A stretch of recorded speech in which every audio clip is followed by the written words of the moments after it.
Hey guys, this is Ernesto and welcome back to yet another video. I hope you guys are having a fantastic day. I'm having a wonderful day. So today I'm going to walk you guys through two setups, one with 3 lights and another with 4 lights. So without further ado, let's jump straight into it.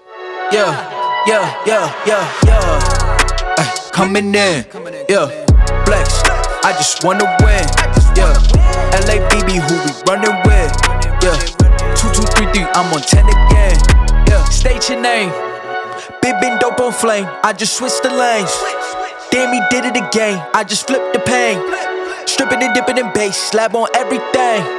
Swimming, you shaking away, cause I got big racks coming. I put my low racks on it. I ain't skip past losses, I had to get back off it. See the fit lab on it until they whip my coffin. Money clip, I tossed it, I heard it's big bags on big bags. Alright, so let's get straight into this. So in the very first setup for this photo shoot that I did, in this setup I utilized 3 lights. Now the 3 lights that I utilized one was an LM Chrome D4 light, and the reason I utilized that light, that was my main light. The reason I was utilizing that light and not Godox was because of the 27-inch beauty dish.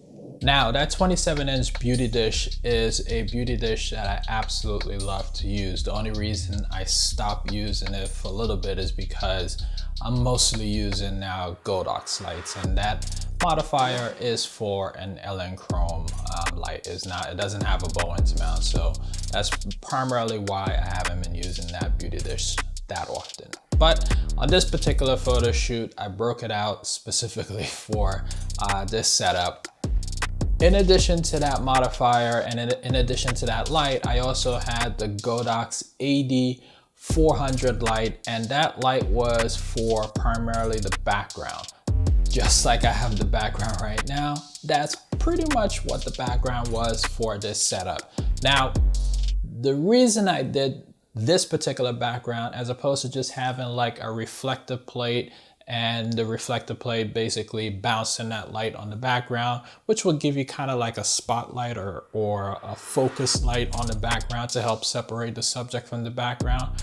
I didn't want to do that. I wanted to give it a little bit more of a different feel and mood and texture. So that's why I went for that particular background instead of just having the regular spotlight type background. So once that light was dialed in, I then realized that I needed an additional light to help separate the subject from the background a little bit more, because that light on the background was just primarily just adding mostly mood and texture. It wasn't really offering much of a separation. So I decided to add in the strip box, which is the strip box that I have here on my left here, but that was on my right of the subject. That was positioned to the right of the subject, and that light was just basically to offer a little bit of separation between the subject and the background, and that was it. And also giving the subject a little bit of an hair light.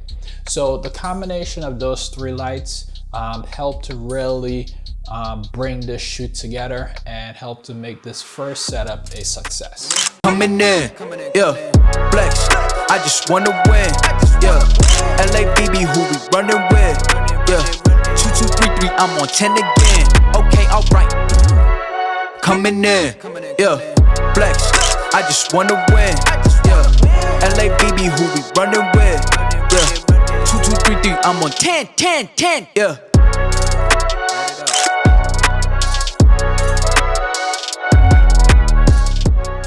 Now the second setup that I was trying to go for, pretty much, I'm gonna give a spoiler here, I was not able to execute my vision due to the lack of time. Time pretty much ran out on us and the model had to go. So I really didn't get to execute the vision that I was trying to go for. But essentially what I try to do with every particular photo shoot, especially when I'm working in studio, is I try to start with a single light source, and then when I have that single light source, I then basically add on top of that to get what I was going for. Now, this particular setup ended up being 4 lights. However, my vision in my head had about 5 to 6 lights in my head that I wanted to basically create this look that I was going for. In addition to that, I also wanted to add some color into this particular look, but I really didn't get to that point. So I basically just stopped at 4 lights because the model had to go. Now, I literally just only had about maybe 10 or 15 minutes of shooting time on this second setup. I spent most of the time just trying to set up the lights, and by the time the lights were set up and we started shooting, the model had to go. But let me give you the breakdown of the lighting setup that I had for this particular photo shoot. So what I started out with was with a single strip box. Now, the strip box that I had here was the single strip box that I started out with. Then in addition to that, I added a second strip box to the right of the subject. So basically, is to the left and right of the subject, there were 2 strip boxes. Now, the purpose of the strip box was just basically to offer a little bit of rim on each side of the subject, to the left and right of the subject, just offer a little bit of rim. And also to act as a source of fill light as well. In addition to that, the subject had on a fro, basically a wig, and she had on a fro. So that fro needed to be lit. Now, when the subject is moving back and forth, the problem with that is that if I was gonna light the subject here, well, basically light up here on one side, if she turned to the other side, then I'm not lighting her here, I'm lighting her face. And now I run into the problem where I have to basically isolate the subject in a particular area to get what I was going for. So what I decided to do was add 2 lights behind the strip box, and those 2 lights acted just as a means of, one, giving the subject a source of a hair light, and also acting as the main light to light up the subject's face. So either direction the subject turned, left or right, I was getting both a hair light and a main light for the subject. And the strip box was acting as also a rim and a fill for the subject, because it helped fill in the shadows in front of the subject. So now, obviously, I wanted to go a little bit more with this lighting setup and add additional lights and add additional colors, but we never got there. And I really didn't get enough shots for this particular setup, but I'll show you guys what I got from this setup, and hopefully you guys enjoy. El momento que dijiste otra vez lo siento, mami, me sé ese testamento, de pies a cabeza sé cómo tú empiezas. Alright guys, so that is it. I hope this video was helpful to you. I guess the message that I want to leave you with is that this video or this setup or these 2 setups may seem a little bit complicated for, especially if you never worked with artificial lights before, or if you're a beginner or intermediate with photography, you might feel like this is a little bit too complex. It's not. So what I would say is that when you're doing your photography, as I do with mine, I always start with a single light, okay?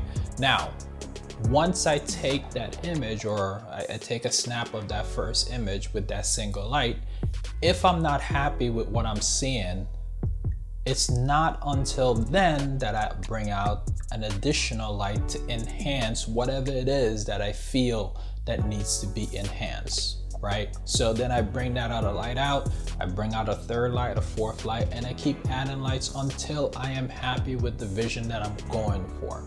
So you can do the same thing.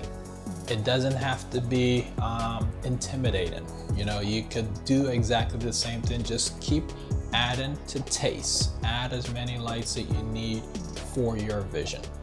It could be a single light. It doesn't have to be 4. It doesn't have to be 3. It doesn't even have to be 2. It could be just 1. As long as that 1 is giving you exactly what you're looking for. All right. So that is all, guys. I hope this video was helpful to you. Give it a big thumbs up if it did. Put some comments down below. Let me know which one of these images was your favorite image. Let me know how you go about your photo shoots. If you guys tend to use a 1 light setup, a 2 light setup, a 3 light setup, let me know. Put some comments down below. And guys, please share this video with your friends and family if you think it will be helpful to them. And if you got this far in this video and, well, if you haven't subscribed yet, well, I'm not forcing you to subscribe. Subscribe if you want to, and hit that bell notification button so that you can be notified of any future videos that I release so you don't miss it. All right, I'll talk to you guys on the next video. Take care. Bye-bye.